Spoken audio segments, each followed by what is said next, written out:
Fishing season in Tanana hunters have divided into two schools for fishing. One is represented by Stan, who uses automatic fish catchers. The other, like Charlie, uses fishing nets to catch migrating salmon.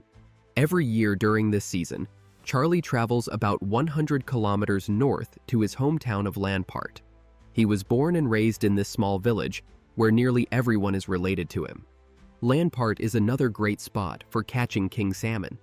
Charlie's family, for several generations, has fished in the same waters, sustaining dozens of villagers with their catch, including Charlie's mother. Due to her old age, the younger generation has taken over the fishing duties.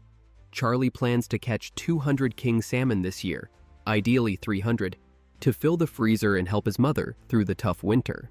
Charlie opts not to use an automatic fish catcher because maintaining the large machine takes a lot of time and effort. In comparison, nets are much easier to handle, taking just a day to clean. This is Charlie's brother Ike. They have fished together since they were young. For such heavy tasks, everyone comes to help, loading all the gear onto the boat. They set off towards the hillside, the site of the family's salmon fishing grounds.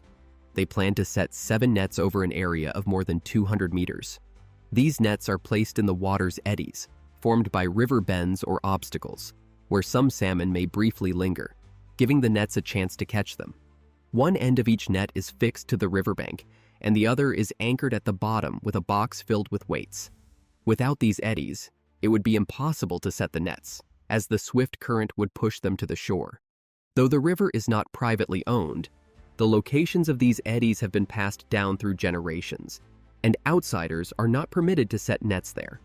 Decades of fishing experience have made setting up the nets a routine task for them. The 7 nets are quickly set up. By the next day, it's time for Charlie and Ike to check their catch, one of the most gratifying tasks. However, using nets brings a lot of uncertainties. In a moment, it could be heaven or hell. But this is exactly the thrill of hunting. On the way, they encountered a cougar crossing the river. An old superstition claims that seeing a cougar cross a river is a bad omen. Charlie and Ike couldn't help but feel a pang of worry. They were about to check the first fishing net of the day. First, they had to pull up the anchor from the eddy, then slowly haul in the net. The soaked net was very heavy, and lifting it from the water was no easy task. In a way, the fishing hunters represented the village's hope. Despite the hardship, they had to keep pushing on. They pulled up a king salmon, which truly delighted them. They thought to themselves that this was a good start and hoped the next nets would be even better. Indeed, the next net felt heavy, but when they pulled it up, it turned out to be just a large, black rock. The remaining nets were empty, not even containing a stone. This was a huge setback for Charlie's family. After spending so much time, they had caught only 1 fish. However, such occurrences are common in the wilderness, and hunters must persevere and redouble their efforts. To cope with the bleak fishing season, Courtney and 3 friends went up the mountain to hunt a North American elk, securing a week's worth of food for their families and dogs. Meanwhile, Stan's fishing camp was raided by a grizzly bear, causing significant food loss. If they could not replenish their stock soon, they would face the risk of starvation. To prevent this, Joey decided to team up with Charlie's son Bob to also hunt an elk on the mountain and overcome the current difficulties. They were headed to Mount Bard, situated over 1,000 meters above sea level, where reindeer frequently graze on the blueberries and lichen found at the summit. Mount Bard is less than 5 kilometers from the fishing camp, allowing Joey to quickly return and contribute to the upcoming fishing season after the hunt. Joey and Bob, close friends with similar personalities, both prefer hunting larger game aggressively. Midway up Mount Bard, they found bear tracks. During this season, bears could be encountered anywhere in the mountains, so they had to be extra cautious and always on the lookout for a potential bear attack. In the Alaskan summer, daylight lasts up to 20 hours. Though it appeared to be daytime, it was actually night. To fulfill their mission, the young men could not rest. The meat from today's hunt was crucial for their family's survival. The mountain path was rough, and after a strenuous trek, they reached the summit, where the lack of forest cover made them stay put and use rifle scopes to search for deer. This task tested their vision and patience. After a long search, Bob first spotted targets on a distant peak. They couldn't be sure the two dark spots were reindeer, but during this season, they were likely North American elk. Planning to circle behind them to get within shooting range, they quietly moved forward. As they drew closer, the targets were confirmed to be the elk they were seeking. Upon getting into range, they looked for a good shooting position. Just then, the elk noticed their presence and started to flee. Joey told Bob to aim at the larger male with him, and without hesitation, they fired. The target fell, making their hunting plan a success. One might wonder why they didn't shoot two elk, as shooting one each would not have been against the rules. However, they let the other go because the elk population in the area had decreased. By sparing one, it could reproduce and increase future populations. Sustainable practices allow nature to maintain a healthy cycle. As it was already late and processing the elk would take time, they realized they wouldn't be able to descend the mountain that day. Tonight, they would have to stay in the mountains. To process the elk, they first discarded the innards to use as bait for predators. Then, they divided the meat into 4 parts to carry back to camp. Carrying so much meat in the forest is dangerous due to the high bear population. Bears' sense of smell is several times stronger than that of hunting dogs and can detect the scent of blood from far away. If targeted by a bear, their lives could be at risk. For safety, they placed the elk meat on a pile of rocks far from their tent to retrieve it the next day. The night lasted only about 3 hours, and though it was light, a heavy rain and thick fog set in. With only 2 hours left until the fishing season started, they had to bring the meat home despite the poor visibility. The first thing Joey and Bob did upon waking was to retrieve the elk meat they had hunted the day before. However, in the dense fog on Mount Bard, they lost their way and couldn't find the meat. While frantically searching for the elk and remaining alert for bears, anyone would become extremely upset. After several passes through the mountain, they finally found the pile of rocks where they had hidden the elk meat. Carrying the gear and the heavy meat down the mountain was going to be very difficult, so they deboned the elk, discarding the bones to lighten the load. They then descended the steep mountain path. This meat would help sustain their families through the challenging fishing season. To get through the entire winter, however, would depend on how much king salmon they could catch during the brief 18-hour fishing season. In the remote town of Tanana, Alaska, the usual 4-week fishing season has been cut down to just 18 hours. Hunter Stan and his daughter Caitlin are packing up to rush to their fishing camp. They must maximize this time to maximize their fishing yield. For the residents of Tanana, who rely on fish to survive the winter, this is a critical moment. Missing this opportunity could mean starvation during the harsh winter. Stan recalls a year when food was so scarce that he had to eat his sled dogs to survive. Every trip to the camp involves endless tasks. The fishing season opens tomorrow, and they need to power up the freezers and lights first.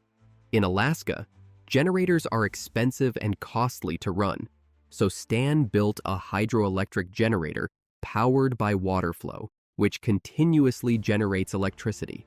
The father-daughter duo hooked up the creek water to their generator, solving their power issue. On the eve of the fishing season, everyone heads to their own fishing spots by boat, starting machines and casting nets. Stan goes to his water wheel and restarts his fishing machine.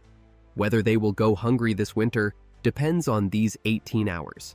His family needs at least 50 king salmon, roughly 2 per hour, to meet their basic living standards. Without enough fish, they have no backup plan.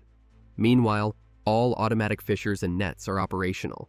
Joey, who had previously hunted an elk, also returns to camp. To increase his catch and to become independent from his father, he and Izzy set up nets in his own area, doubling up on security for this brief fishing season.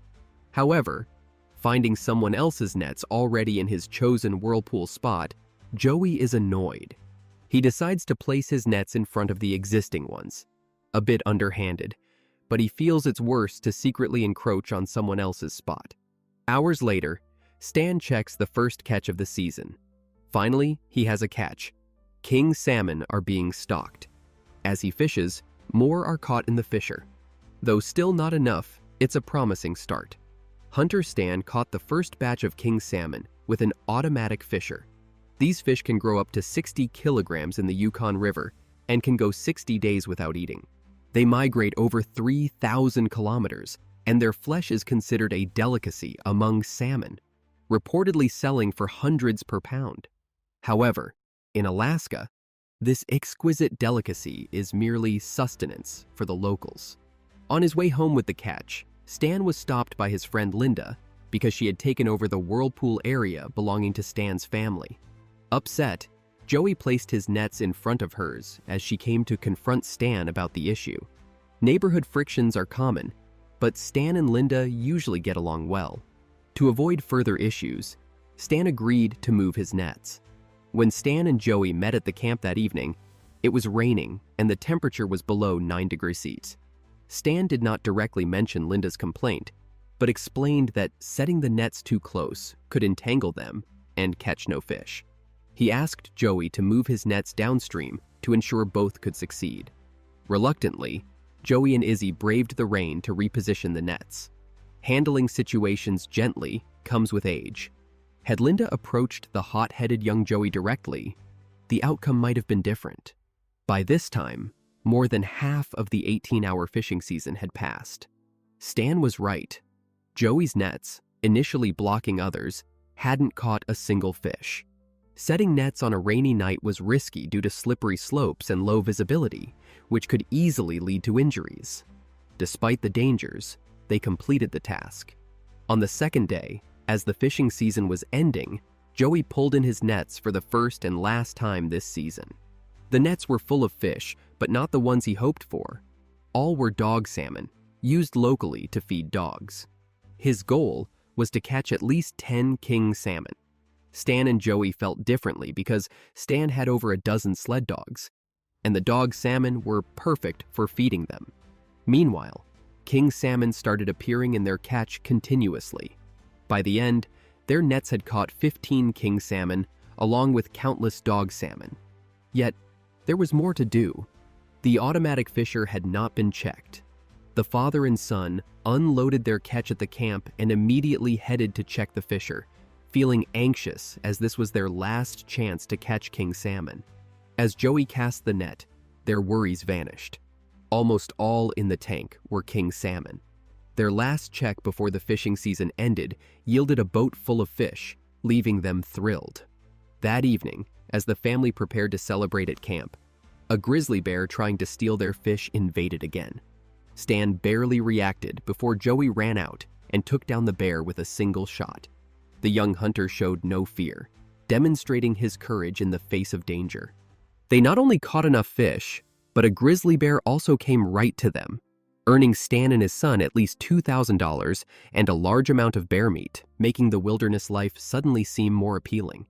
After failing with traditional fishing nets, Hunter Charlie studied the automatic fisher. With the fishing season reopening, he planned to leverage the limited 18 hours available, but lacking his own fisher, he partnered with his friend James. They planned to push the machine 8 kilometers upstream to James's fishing camp, where the rapid currents would offer more opportunities for their fisher. With less than 24 hours until the season started, they were pressed for time. James's fisher, 4 years in use, was at risk of falling apart since such devices typically risk disintegration after 2 years of continuous use. Before setting out, they needed to reinforce any loose parts and perform maintenance to prevent issues during operation. After completing the repairs, they used 2 logs to push the fisher into deeper water, but not too deep. If the water is too deep, the fan blades would be too far from the riverbed, allowing fish to escape through the gaps. Keeping the blades a few inches from the riverbed is ideal. On the shore side, they used a fence to block and guide the fish towards the bottom of the water wheel to capture them. This setup took all day, and with only 2 hours left until the fishing season started, the rapid currents kept shifting the water wheel's position. If the fan blades operated in shallow water, the machine would likely fall apart. They adjusted the position multiple times, but none were ideal. Suddenly, the fence guiding the salmon was washed away by the water. Without it, they could not direct the fish into the trap. After retrieving the fence, it was no longer usable, and there was not enough time to make another. The plan for the automatic fisher had to be abandoned. With little time left, they had no choice but to revert to using fishing nets to have a chance at catching some king salmon. Charlie urgently returned to Lampert. The 18-hour fishing season was probably the most stressful he had ever experienced. Initially planning to catch 300 fish, now catching 100 would be considered a great success. The hard work was to avoid hunger in winter. While setting the fishing nets, Charlie asked his son Bob to clear the winter trapping lines at home. Fur was their main source of income, and if the trapping lines were not maintained for over 2 years, others could take them over, effectively cutting off their income. After sorting things at home, Charlie returned to the river to check the fishing nets for the first time since they were set. He has family to support in both Lampert and Tanana, from the elderly to the young, and many villagers rely on him, which adds to his stress, a stress many can relate to. Fishing nets are most vulnerable to drifting logs, which can easily tear through them. As feared, the first net was punctured by a log and was completely ruined. This net, worth $500, was not only a financial loss, but also potentially cost him dozens of fish. Despite the durability of these nets, only a very large log could cause such damage. However, Charlie didn't have time to dwell on the loss, as 6 more nets awaited his inspection. In the Yukon River, one of the nets caught a chum salmon, also known as dog salmon, which is not favored for eating and often fed to dogs by the locals. Hunters in Tanana dislike chum salmon not only for their taste, but also because their large, sharp teeth can tangle in nets and injure fingers. 6 hours into the fishing season, they had caught only 1 chum salmon and lost a $500 net, deepening his sense of despair. The combination of heartache and immense pressure suggested another sleepless night ahead. By the next day, as the 18-hour fishing season neared its end, it marked the last chance of the year to catch king salmon. Fortune tends to favor the hard-working, and after many setbacks, Charlie's nets finally started filling up, primarily with the coveted king salmon, coming one after another in an unexpected bounty. The thought of his family not going hungry this winter filled Charlie with immense joy. His joy was shared by everyone on board, all reveling in the harvest. Positioned upstream in Tanana, Lampert's strategic location catches migrating fish first, and their home's strong, deep eddies usually enable Charlie to catch enough fish earlier than others. Despite many challenges this year, the final outcome was perfect, though not all in Tanana are as lucky as Charlie. The Moore family's automatic fish trap was a complete failure. Each time they checked it with high hopes, they returned disappointed. During the 18-hour fishing season, they caught only a few dozen fish, most of which were dog salmon. This was their worst catch in decades. These fish wouldn't even be enough for autumn, let alone winter. Now they must hunt caribou, but there are strict limits on when and how many they can hunt. Even without these limits, hunting caribou is much more difficult than fishing. Besides the Moores, James also set his nets and ended up worse off, catching only a handful of fish, mostly dog salmon. With many children and dogs to feed, these fish were far from sufficient. Uncertain about how to survive the winter, James was worried when Joey heard about his poor catch and brought him some bear meat. This meat would feed James's family for a few days. Joey's timely help was a blessing. Locals often share part of their hunt, believing it brings them luck for future hunts. More importantly, Joey focuses on helping those in need to keep the community of Tanana united. Hunter Charlie, aiming to survive the harsh winter, teamed up with other hunters, including his brother Shane and father-in-law Tom, to hunt a massive moose deep in the mountains. It's late autumn in Alaska, and Tanana's 20-day moose season has begun. A male North American moose typically weighs around 700 kilograms, with the heaviest recorded at 1 ton. Capturing such a giant could feed a family. Young hunters like Charlie, a generous man, often share their catch with the elders. Charlie and his companions will travel 40 kilometers northeast by boat to a traditional family hunting spot. Moose have natural camouflage, making them hard to spot in the bushes. Hunters usually imitate moose mating calls to lure them, but moose are not easy prey. If provoked, a moose can charge at speeds up to 56 kilometers per hour and pose a greater threat to humans than bears. Hunting them requires extreme caution. Charlie's hunting team consists of 3 families. This year, they need to hunt at least 2 moose. So far, they have found no signs. The hunters have tried imitating moose calls, banging on tree trunks to make noise, and using megaphones, but have received no response. This suggests there are no moose nearby. They plan to return to the riverbank and search elsewhere. Just as they reached the river, they saw a large male moose crossing the river. It was an exciting moment, like a pie falling from the sky. By the time they loaded their bullets and aimed, the moose had reached the shore. Shane fired a shot, but apparently missed. The hunters quickly boarded their boat to pursue, but it was too late. The moose had vanished. It seemed like an easy catch had slipped away, leaving them frustrated. However, they soon found blood traces on the ground, indicating Shane's shot had hit, but not fatally. Deciding to follow the blood trail, they knew the wounded moose could be dangerous and proceeded with extra caution. Tracking an animal requires patience, which they had plenty of as they followed the blood for 5 hours through the forest. With only 9 hours of daylight, night was approaching fast. If they didn't make a breakthrough soon, the hunt would end in failure. Just then, the blood trail disappeared, and the tracking clues were lost. They had to leave the forest before dark, ending the first day's hunt unsuccessfully. Hunting moose proved difficult, and Charlie wondered about their luck the next day.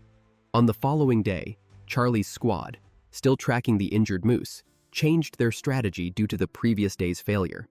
To expand their search area, the 3 hunters split up, but kept a safe distance of about 30 meters from each other, planning a thorough, grid-like search.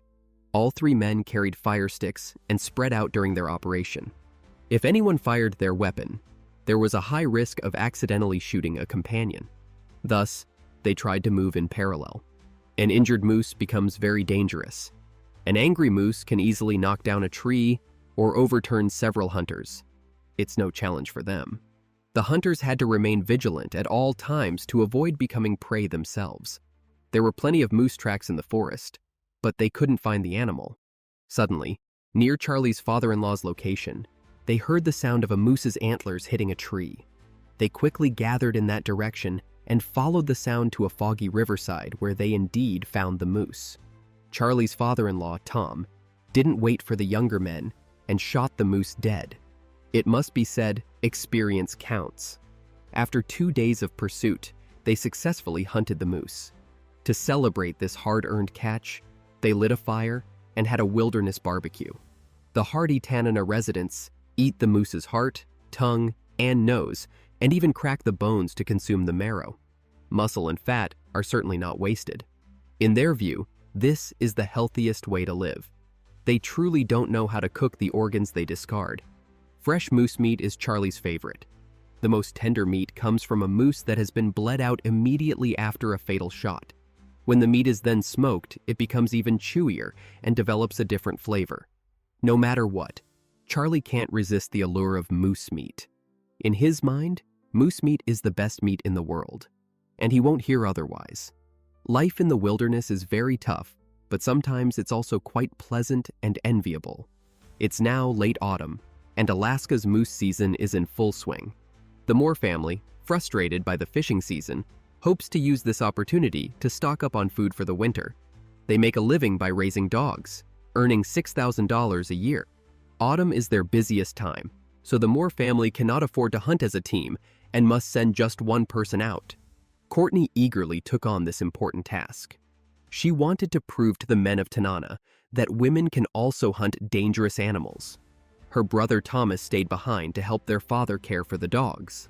Courtney and her husband Savon traveled over 160 kilometers southwest by boat to central Yukon Basin, close to where Savon works in the oil fields, so he is quite familiar with the area.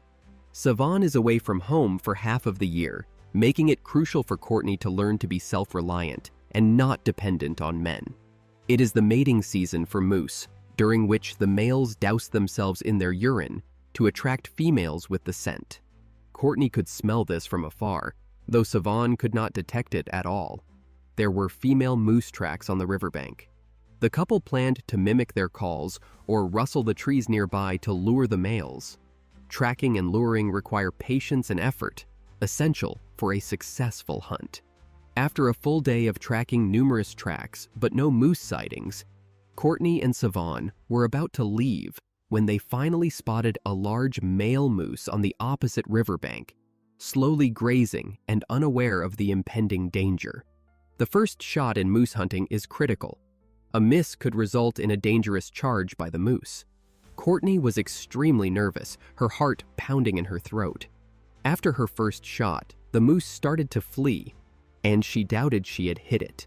She and Savon had to pursue and take another shot, which finally brought the moose down. Courtney proved she could provide for her family on her own, which made her very proud. Family friends Mike and Annalise heard the shots, came over to congratulate Courtney, and helped process the game.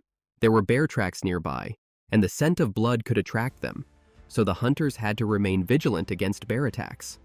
After gutting, nearly 300 kilograms of meat remained, which they had to carry out of the wilderness.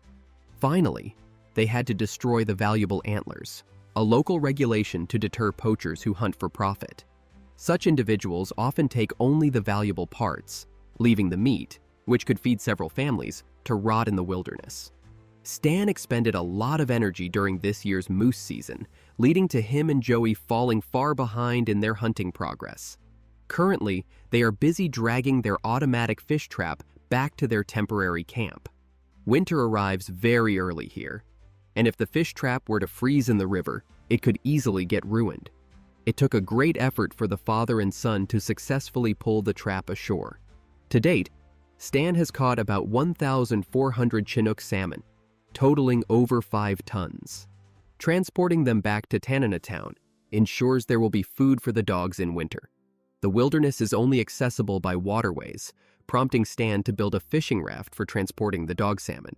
He constructed a rectangular frame from logs, then nailed a layer of fishing net and a tarp on top, placing the salmon directly above. The cold river water helps preserve the fish for longer. However, if the fishing net hits rocks on the riverbed, it could tear and lose the fish without any chance for recovery. Despite the risks, the raft is the most viable and economical transportation method available here. Joey has been helping Stan, but his heart is already in the hunting grounds. Hunting giant moose has always been Joey's favorite activity. Capable hunters in town have already entered the hunting grounds, and as a highly competitive person, Joey is eager to finish his father's tasks and rush into the wilderness to hunt moose and provide for their family. Stan, knowing his son's desires, quickly finished the raft so that Joey could return to Tanana.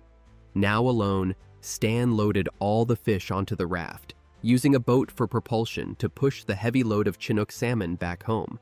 These fish, essential for feeding the dogs, must not encounter any problems, as even all his yearly income would not suffice to buy dog food otherwise.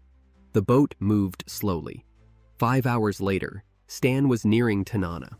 He now needed to carefully navigate the raft, positioning one end as close to the shore as possible for easy unloading.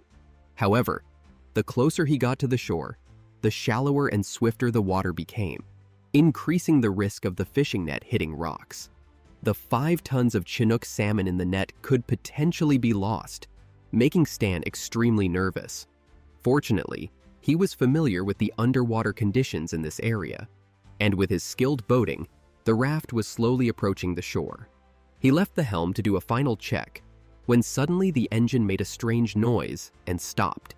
This scared Stan out of his wits. Upon inspection, it turned out that a tarp had gotten tangled in the propeller. Although the fishing net was undamaged, the boat lost power, and the raft could drift into dangerous areas due to inertia. The only solution was to quickly get to shore and use ropes to pull and secure the raft. Eventually, he succeeded without mishap, and Stan finally breathed a sigh of relief. What seemed like a simple task became extremely difficult in the wilderness.